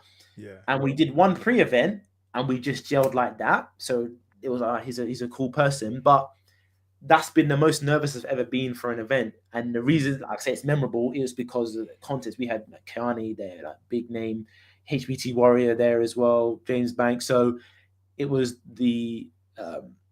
it was such a fun. It was so fun. It was so like memorable because it was, wow, this is the pinnacle of what FGC or fighting games could be. And I was doing it with such a lovely person, and it was amazing. We were doing little signals on there, right? You go here. It was so memorable for the whole thing. Yeah, that's it. After event, we're with each other in a foreign place in there, so we're gelling, we're learning about each other. I've never met this person really, and he became like a brother in another country as well. So it was memorable. And then I was just fucking up. I couldn't say analysis when it came to that event. I kept messing it up, and and it became a joke in there where they're pissing it because I kept saying back to that, and I don't know, it was nerves, and man, it was not good. I was like, I'm messing up at this moment. I kept saying analysis, it got messed up, and then that became like a sort of running joke of it. But I was shaking, I was nervous as hell, I was sweating. It was the biggest I've ever done. So that event, I have to say the other event that's kind of on par is the Xavier was on with Stu, because again, we're doing commentary and they say, there's going to be a WWE wrestler that's going to come and do commentary. We're like, what the fuck? Like, are you serious? And there he is. I'm not a biggest new school wrestling fan. I'm from the WWF areas and these areas, but I know who he is. And, he's coming to do commentary with Tekken with us. And there might be a world tour that's happened, but at this stage, I don't think anyone in the UK did that with that. I know like Omega, Kenny Omega is a street fighter, but then early stages, that was nothing. That was amazing. And doing it with my commentary partner. So I kind of said two events, but those things are they're the pinnacle, man. Like there's in my heart when it comes to like big events and just memorable ones. Yeah, and the thing about Xavier Woods is that obviously they do their gaming, they've got their YouTube channel, or they had it at least, and they're about the scene and stuff, and it's not the first time that they've been involved with like UK stuff going on as well. So that's really sick. That's really sick, man. So I guess obviously you kind of mentioned briefly about coming up, watching martial arts and things like that, and of course you do Brazilian Jiu-Jitsu as well. Like, so when did you start doing that? And I guess how do you find it? Where are you in terms of grading and stuff, and just what was the motivation to kind of do it essentially? Yeah. Sorry, just to add to that, just about the Xavier Woods thing, which is of course, like Stu said, he is a big star, and you're like, how are you going to do commentary with that? But he was a down to earth guy. People say, oh yeah, this celebrity, he's down to earth, but I will say it, he was cool. he was just like, he let us guys. We gave him his platform because he is a star as well. So Yeah, of course. it was amazing. I just have to say that point because Yeah. it's so true. He treated us like equals and just, you guys know the game and you're doing commentary. I'm the star. We filled our roles. It was great. So I would have been gassed. I'm not gonna lie. I would have been gassed. it was like Stu didn't miss a moment to throw some shade at me there as well. But yeah, it was sick. it was a good event, so memorable as well. So that's sick, man. That's sick. So what you said about martial arts, martial arts games, fighting games, that's me as a person. It's like they're all intertwined. Growing up, it was martial arts movies, fighting games, fighting. It was all of that. So again, my older brother, he did early days, actually doing formal martial arts was karate. He did karate first, as everybody does back then. Yeah, of course. He's karate. There's no other thing around apart from that. Exactly. But we used to fight all the time. We play fight, wrestling. We were always fighting each other and doing martial arts stuff before. So that was my taste of doing martial arts. So that's in my blood. So I was doing it all the time. I did karate. Before jiu-jitsu, I did taekwondo. So I did taekwondo. I got to black belt in taekwondo as well. I love all martial arts, all fighting. Yeah, all disciplines. All of them. Even from before UFC and MMA was big, I wasn't this kind of snob where like, ground game, stand up. I ain't gonna lie. We had our biases about like stand up and whatever. Of course. We did everything. So did karate, did taekwondo, did Muay Thai. Now at this stage, UFC is getting big. Actually, it's not getting big. The first one I watched was the Ultimate Fighter 3, and it was UFC 60, I think, Royce Gracie versus Matt Hughes. Early days. It's early. So that's super early days. That's throwback. I remember that, but that's early days. Double digit thing, not like 300 now. It was UFC like 60 or 59 or something like that. So the martial arts side was from as a kid, but now it's like getting bigger. I'm going to lessons. So I've always done martial art, and it's a natural progression. You do one, you love others, you start doing others, and then MMA started to come up. I didn't drive when I was younger. In Luton, there was an MMA gym that was far away, couldn't ever get to it. But then I got older, and when I moved closer, I started to go uni, started to do MMA. So I do everything now. Did MMA for a bit. I've done like interclubs, I've done competitions like taekwondo and kickboxing. I've done all these things. Like again, not professional, but I love martial arts anyway. So I always love the so it's a natural. Exactly, that's what kind of you see in the fighting game and the commentary. And then when it comes to MMA and martial arts, everyone from a UK perspective, we don't do amateur wrestling here in college. We don't do college wrestling. We don't do So we don't come up with a ground game or anything like that. We learn that later on. And early days, we don't like that. Wrestling, that looks a bit. What are you doing? All this kind of stuff. Like, lay and pray and all that kind of stuff. You know what I mean? Like Kurt Angle singlet thing. Like we're like, this kind of thing. Cauliflower ears and all that. Like, do you know what I mean? So. But I'm doing MMA. I like all martial arts. I'm getting back into it. I'm doing events. So then, I had a bit of a break from martial arts. I was, personal things. I went traveling a little bit. The fighting game stuff really took off, and my life was all fighting games. So the martial arts after 2016, I kind of took a break. I was doing MMA. I was doing that seriously. I wanted to be a professional MMA fighter at one point. I was doing that serious. I was going like 4 times a week training.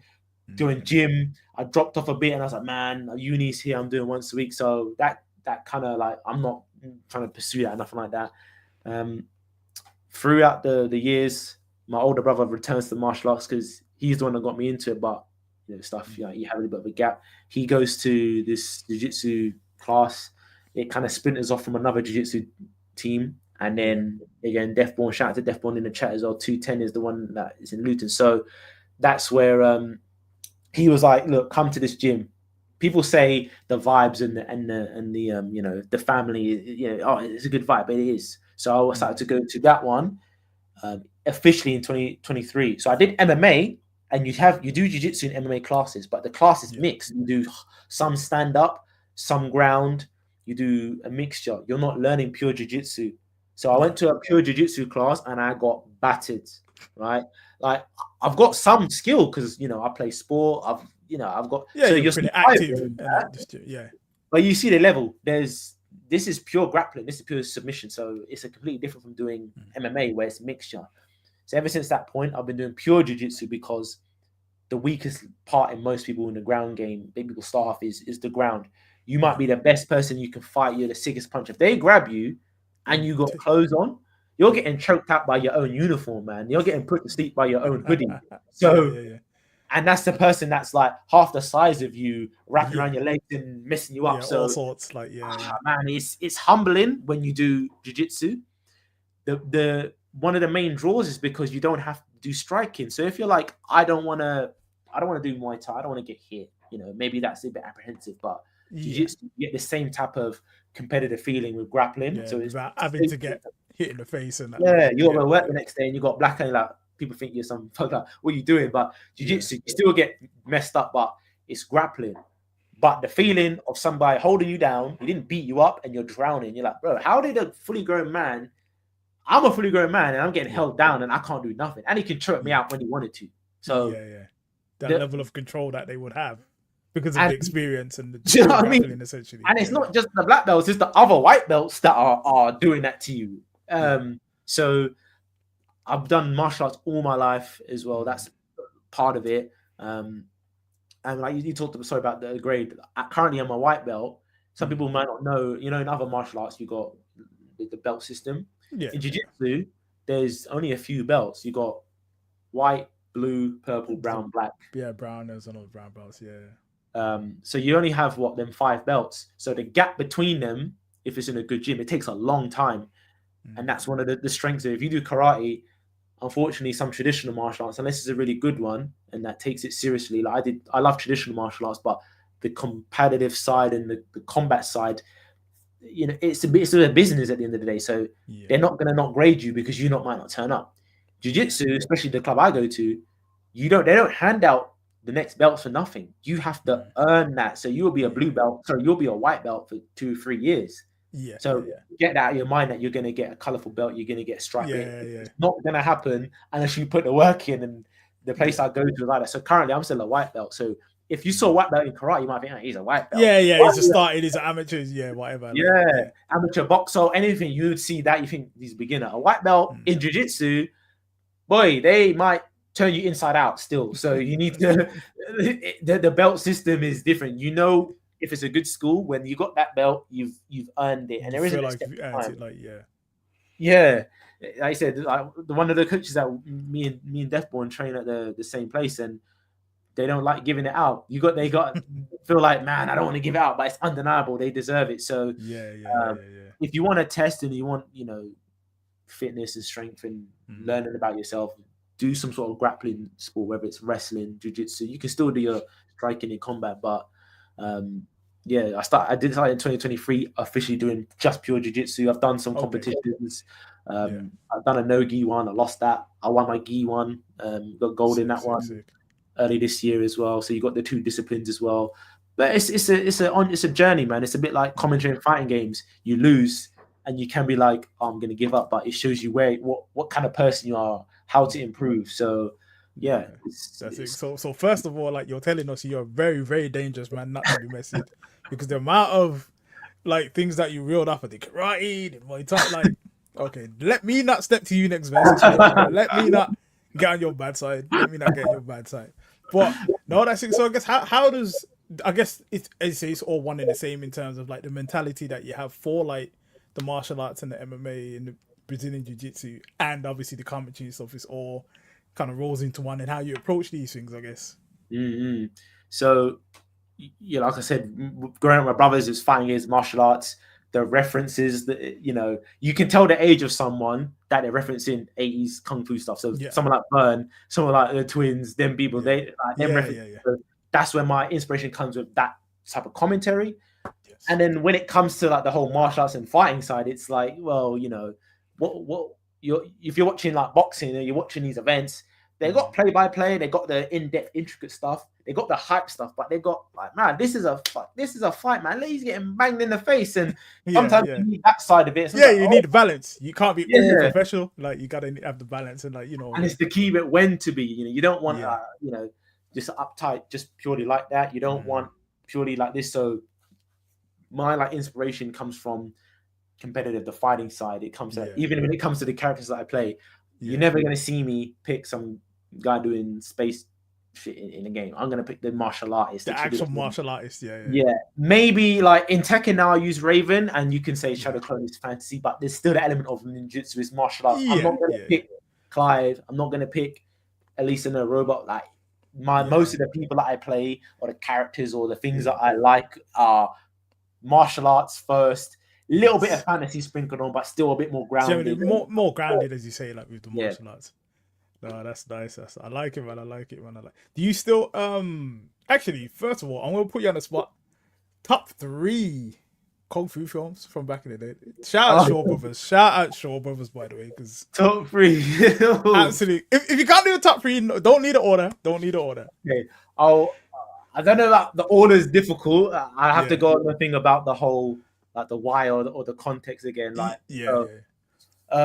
okay, I'll try to do different eras. So yeah, that's fair. Okay, but one on the list, on back. That's more of a modern one. Yeah, more modern. Yeah, more modern. Tony Jaa. That stage was mad because we're used to the Wing Chun Wushu style. Exactly. Even in the modern, elbows, knees, different. It's different. Even the modern style, it's still very like kung fu based. Even in the modern. But this guy he's running and did a splits underneath the mirror, jumping through cars. He's doing parkour on the extreme level, the elbows, the brutality. What was that? I think it was Warrior King where he's got that scene where he's breaking up all their bones. He grips up a man's clavicle, rips it off like that. That changed the game in terms of, this is not kung fu. This is Thai. Their elbows, knees, they're getting mashed in his head. That's one. Going a bit earlier, when it comes to kung fu, I have to say, Fearless Hyena, Jackie Chan. That's an old one. My older brother had that in a videotape and rinsed that, and he had the snake style. And growing up, I was scared because I'm like, wow, he killed him. Like he killed a man with snake, and I was thinking, raw. So my older brother used to do that on me, like this, like snake stuff, and make the sound effects, and I was and that I think that's a 15, and I was nowhere near 15 watching it. So he killed his own master, like. So I was like, raw. So it's the era of growing up with my older brother watching that got rinsed, and then the final one is The Prodigal Son. Now, that movie, like. I assume Ryan Hart's name comes from that movie. He's from that era. He's that thing. So I'm assuming it's from that. The Prodigal Son, Sammo Hung and Yuen Biao, that movie. It's a sick movie. Kung Fu movies is about the end fight. The other fights are good, but it's the last one. The one, and it's the end where he's going to avenge his master, puts on a headband. He can't beat his style, but then he starts to overcome.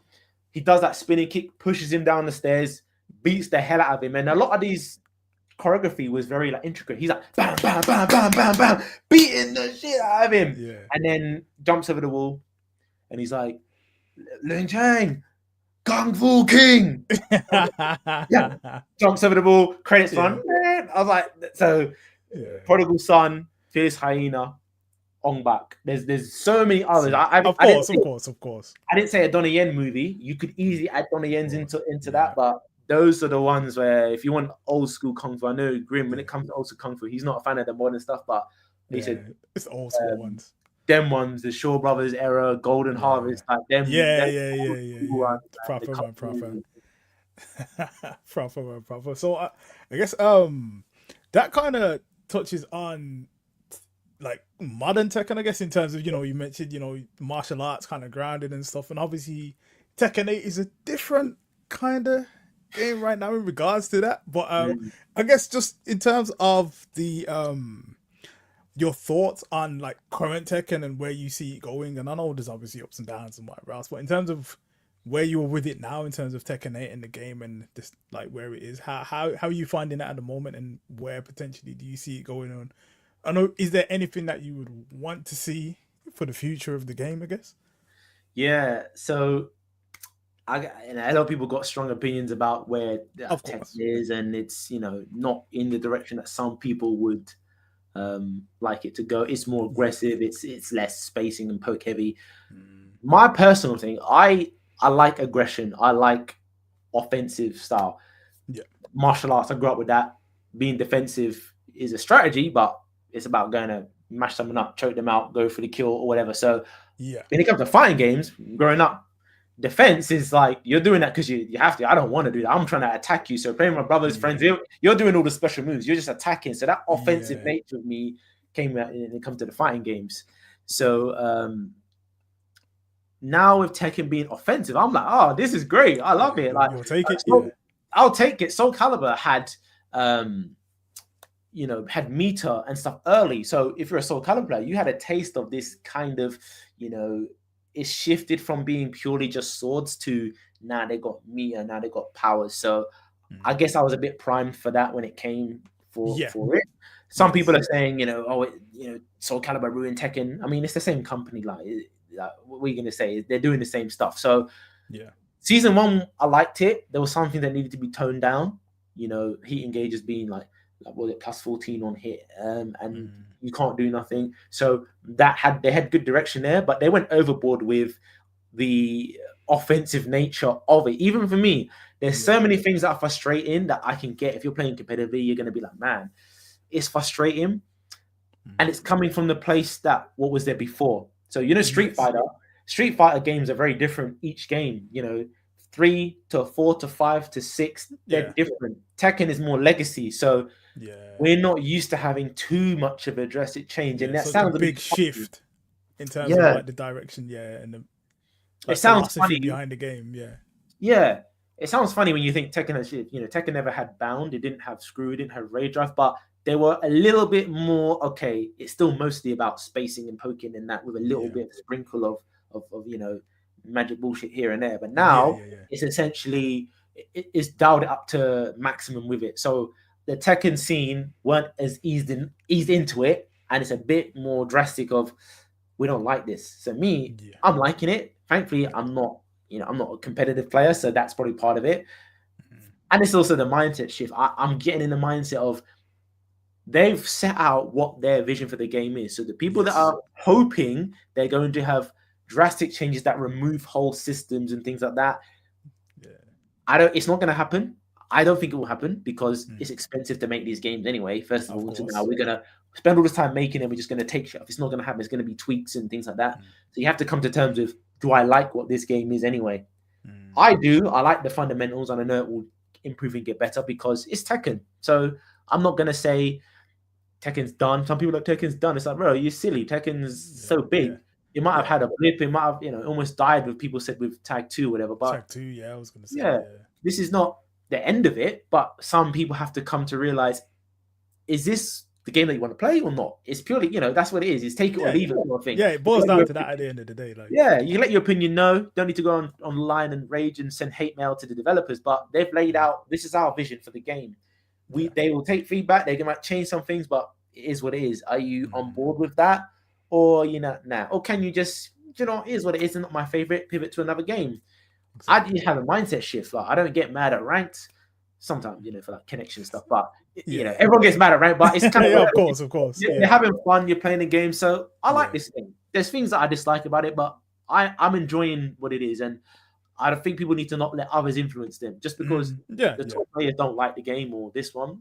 Have your own mind, have your own opinion. So I think it's easy to be led like by the bigger opinions, quote unquote, and be like, okay, well, this person said this, so I kind of agree with that now, and everything's all bad and the world is ending. And it's like, for me, just play the game. That if you like the game, play it. If you don't, play something else. It's not that hard to me personally, but it's what it is, man. But I guess in terms of the wider FGC and like, there's a lot of upcoming games. Are there any other games that are coming out in the future that you're generally interested in or feel that you might kind of dabble with, or not really?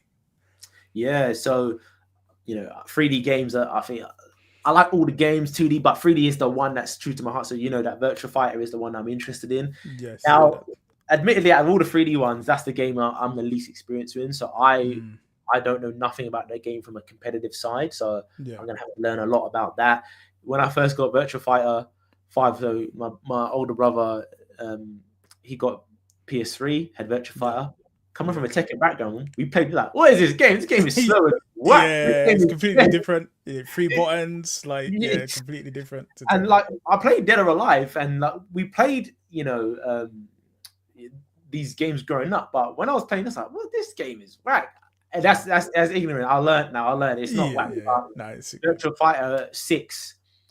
It's kind of what we've been talking about for what we enjoy. It's grounded. It's martial arts. The martial arts, like They said in their own interviews, we ain't gonna be shooting fireballs.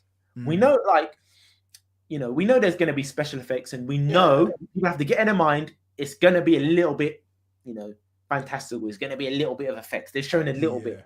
Yeah. So if you're a purist and you just want what it is, it's gonna change a tiny bit in my view. But it's hand to hand fighting. It's martial arts. The fantasy is sprinkled in the tiniest amount from I'm a casual VF observer, but it's martial arts. So I'm looking for that, and it's the fact that they said that they want to innovate. Virtua Fighter has been known for innovation. So some people that, again, I'm not a big VF fan, I'm going to claim to be, but I know a lot of the Tekken ideas in the game can be Virtua Fighter. Customization, definitely. I learned that, obviously, growing up as a casual, you say, playing it, but then I learned, this was in Virtua Fighter before. Virtua Fighter, the Dan, the Q, the rank system, that stuff as well. Quest mode and all that stuff, like, Even, like, Lei Fei and Feng Wei, they're both like Shaolin Kung Fu, and of course, if you've got same styles in the game, they're going to be similar. But when you play Lei Fei and then you play Feng Wei, you're like, this is from this. They got this from. There's so much interpretation you could do with it, but they got that from there. So Virtua Fighter 6 is the one that I'm looking forward to, that we know about.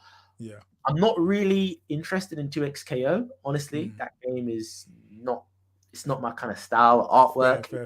It's probably a bit more fantastical, where I'm not going to be like, nah, I don't want to play this sort of game. I could probably watch it and enjoy it, but but in terms of playing fair. And then, and on the contrary to that, though, Marvel Token, because it's Marvel, so I kind of know them characters. Arc system, they make good games. I don't play Guilty Gear, but they're making good games. But it's just the fact that it's 4v4, and the unique side of you build it, you get a character each round. I'm looking forward to try something that's completely out of my comfort zone. So nice. Virtual Fighter and Marvel Token are the ones, and I'm also just praying for a Soul Calibur 7, man. Like, I didn't say this at all, but during this, Soul Calibur was meant to have a world tour and it didn't get one. So I need that 7. It's the 7th anniversary of the game this week. And the next game is Soul Calibur 7. So I need that game, man. So Virtua Fighter, though, that's looking good, man. That's it. So I guess before we kind of wrap things up, I just want to kind of touch briefly on I think probably not even just me, I think throughout like the FGC, you're probably known to be one of the more fashionable members of the FGC, shall we say. Is that something that like you have? Obviously, you have an interest in like fashion and things like that, then pretty much. Because I'm just gonna. There's a picture here. Shout out to Shana. Shout out to Furkan. This is actually like a model shoot picture. Like again, shout out to Shana. Shout out to Shana for taking the photo. Shout out to Furkan as well. Like, and obviously on socials and whatever else, you've got quite a lot of like I'm looking for a word that's not gonna say like posing pictures and stuff, but obviously, like your presentation is obviously something that curated. Exactly. Yeah. That's a great word. That is a great word. So I guess is this something that obviously you kind of have an interest in turn, and is it something that you're like you're conscious about in regards to like your presentation and your image, and when it comes to these things, and you have like a natural passion for it? So originally, I won't lie, I was anti all this stuff, right? So I grew up, I grew up doing like sports therapy, sports courses, personal training, like in fitness. And when you're doing that, you're living in tracksuit bottoms all the time. Like you're wearing tracksuit bottoms and gym sports stuff all the time. So I just was wearing that stuff, and people would try and say you would look good, like my fiance, my mom. People would be like, "You look good." Nah, I ain't wearing chinos. I'm not wearing this stuff. I would like, nah, like skinny jeans. I ain't wearing skinny jeans now, but Yeah. all these stuff, I'm like, nah, I'm not wearing this stuff. Apart Yeah. from if it's a wedding, yeah, you're gonna wear a shirt if it's that. Yeah. But Of I course. was completely like anti that sort of thing. Just nah, it's not me. I'm just streetwear. You know, what if you need to run or fight someone? You know, you need to be able to, you need to be able to do it. Like when you get trousers, the first thing you do is do a high kick because so you know that actually it can hit someone. it can do without ripping or anything like that. Exactly. So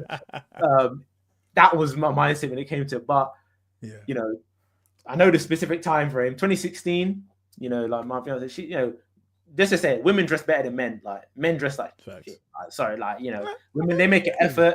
Like as a whole, not like anyone specific, but women make an effort. You know, fashion. You know, they make an effort when it comes to dressing up. And there was, I was working in the only time I wasn't doing anything like sports related in like guest relations in a flipping call center. There was one guy. People use the term drip. Like I ain't gonna say dripped out. He had style, man. It was fashion. He had this style, and you know all the girls and I was like, oh, like this, like he's so well dressed. And I was like, oh, like he's getting attention. But it wasn't just about the girls. It was like the power of the outfit and what it does. So I started to chat to him, and then he'd give me like tips, and I was watching stuff, and then I started to get into it a little bit here and there, and then you know it started to develop. So it wasn't original, it wasn't natural. I started to fall in love with it and become okay. You know, when you look good, you feel good. And at the start, people are like, I'm not comfortable in like shirt and shoes, and I get it. When you first wearing them, it does feel weird because you're wearing trainers and you think now I'm wearing shoes. So it takes time to get sort of used to it, and you start to that was your shot from VSF as well. And that's it. And you start to get into it little by little, and it's fun. It becomes like, okay, you get one piece of clothing here, this color matches that outfit, the glasses, so them gold glasses matching the metal, like the metal matching. I'm not got metal glasses, so it becomes a fun game with little pieces. And you don't need a lot of money. A lot of people think about style and fashion drip. They just think of the cost and the expense of these Jordan ones, whatever money. Like it costs a lot of money. This Gucci belt, this I don't know what the watches is, AP or something like that. They're expense, but it's how you style these things to create this image that you're trying to achieve or what it is. And not every style is for everyone, but it's powerful. It's powerful, like you know. So look, like boots and shoes. Like I would never wear these stuff before, but if you're okay, I'm gonna wear Chelsea boots, chinos. Red's my favorite color. That's the same watch I'm wearing here as well. So it's the pieces that I put together which make the outfit. And then unfortunately, humans judge everyone on face value. You know, within 10 seconds, you've got an opinion of someone. Someone walks up to you, you never met them. They say something dumb, you're like, that guy's a waste man forever. Like in your mind, that's unfortunate what it is, and it shouldn't be, but we all are going to do that in some way until otherwise. So if you're dressed in a certain way, doesn't have to be in that style. Even if you're streetwear, even if you're goth, you can still style those ways where it's a bit put there, it's ironed, it looks better. So people have a perception and they go, oh, you're well dressed, so that means that you're organized or you care about your time or you're professional. So it sparks a conversation about maybe the clothes and then about you. So it's and then you got summer style as well, and then so and then see like got matching the metals, the glasses got to match their watch. You can't, you can break the rules a little bit, but sometimes you can't. So it's a fun game, and you don't need a lot of money. These stuff are from Next and Debenhams, and that don't exist anymore. Like Primark, like you use the right things to rate. So relation to the commentary and this, it wasn't intentional, but then it came. This is part of my brand, my identity, my gimmick. Like I'm a wrestler, it's my gimmick. People don't always dress, I say well, in my perception, maybe what well someone else is. They maybe don't. And then some people have a negative opinion. Oh, he's wearing a suit on commentary. Some people don't like that, but it's you stand out. So people remember. Oh, you're the one that dressed on. People say that. People that meet me will say, oh, I've seen this outfit. I've seen you there. And then you start a conversation. It doesn't about I've seen your outfit and I'm there talking, I'm this rich. It's just a conversation starter. It's networking. It's powerful. When people are well-dressed, I say a well-dressed man, people have perceptions of what, and they put you on pedestals. They treat you a certain way. So it's kind of like, why not harness that for what it is? And you know, and this is simple. It's a white shirt, but it's the style, the little button open, the white shirt matching the white hat, the skin tone with the gold glasses, and you know, it's not creased. I've ironed it because the creases can, you know, mess up an outfit completely. So relating to the whole commentary and that is, it's in it. It's style. When you look good, you feel good. When you feel good, you perform to the best. You know, in commentary and in gaming. In a way, you need to stand out. Not standing out. My gimmick's gonna be the hype guy. Everyone's a hype guy. That ain't a gimmick. Or I'm gonna do this. Like, so have something to stand out, but make it genuine.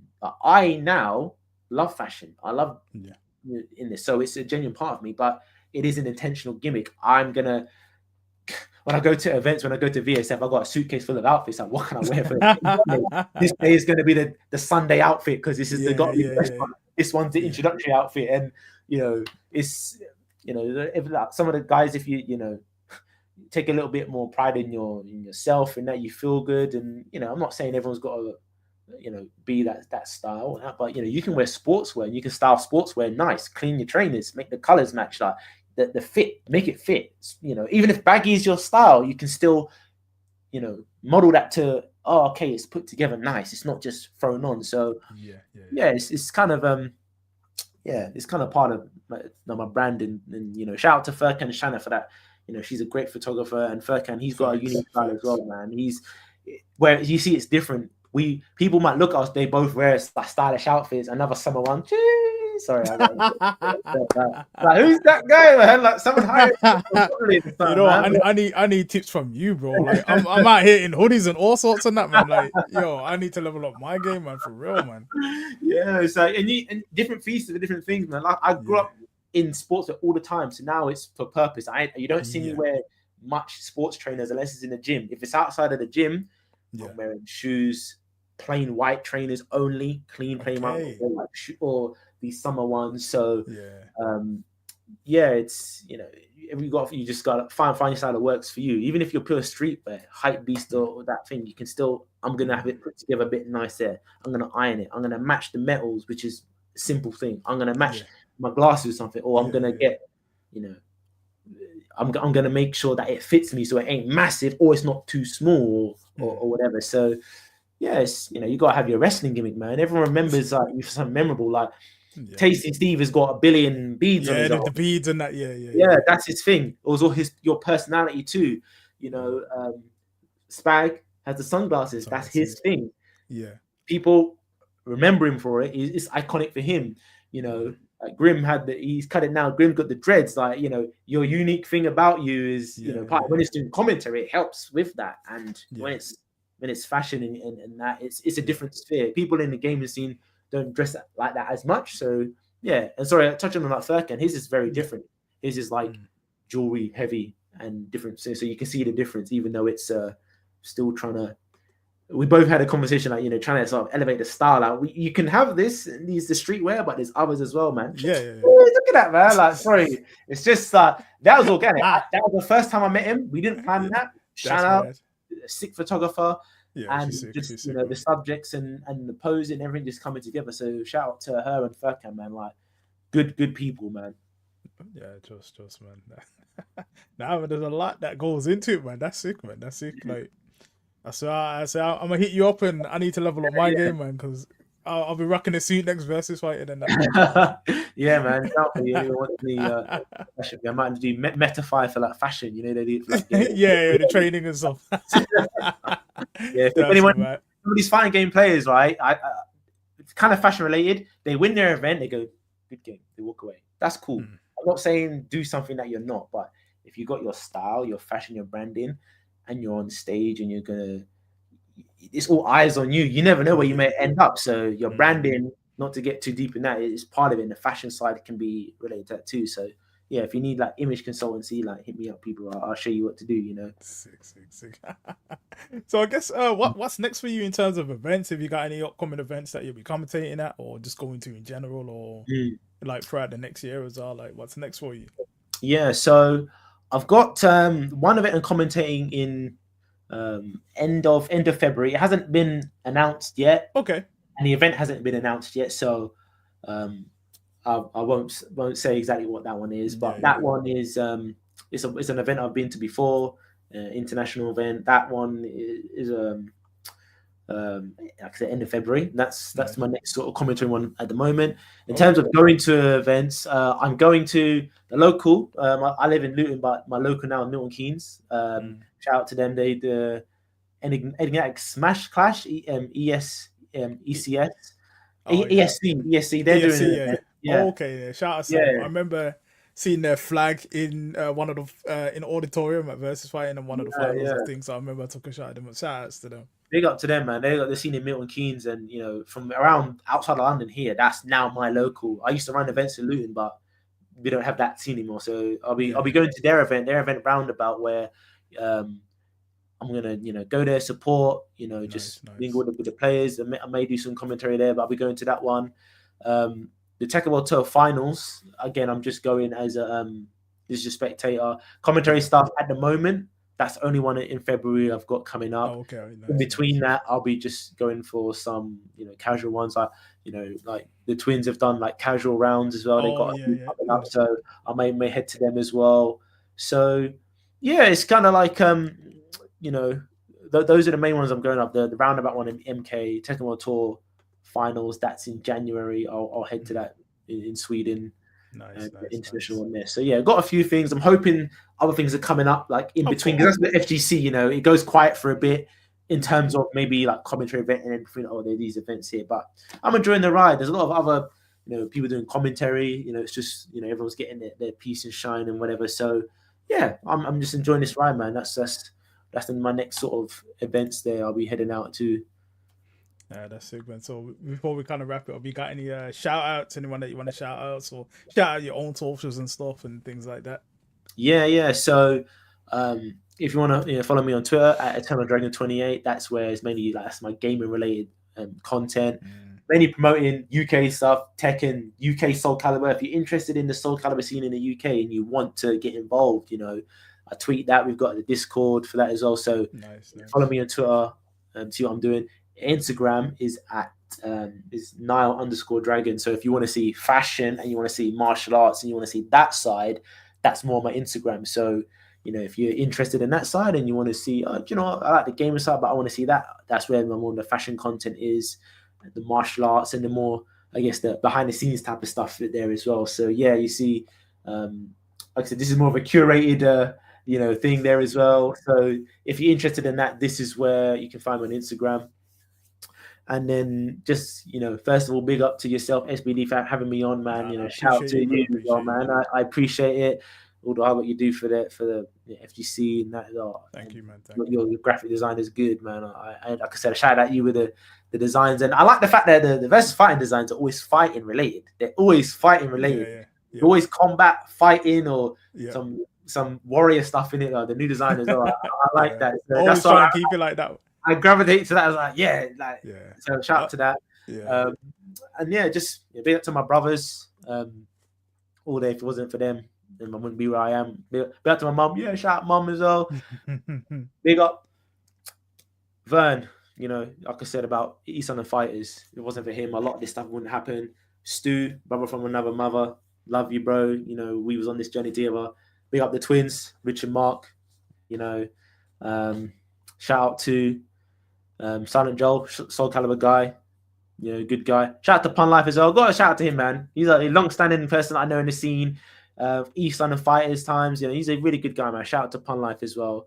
And yeah, just big up to all the FGC, man. It's FGC is it's a good place. There's a lot sometimes negativity around it when it comes to online, but offline, you get some good people, and I've got a lot of people on my journey that I'm thankful for. And if it wasn't for them, big up the Looting Gang, NJT as well.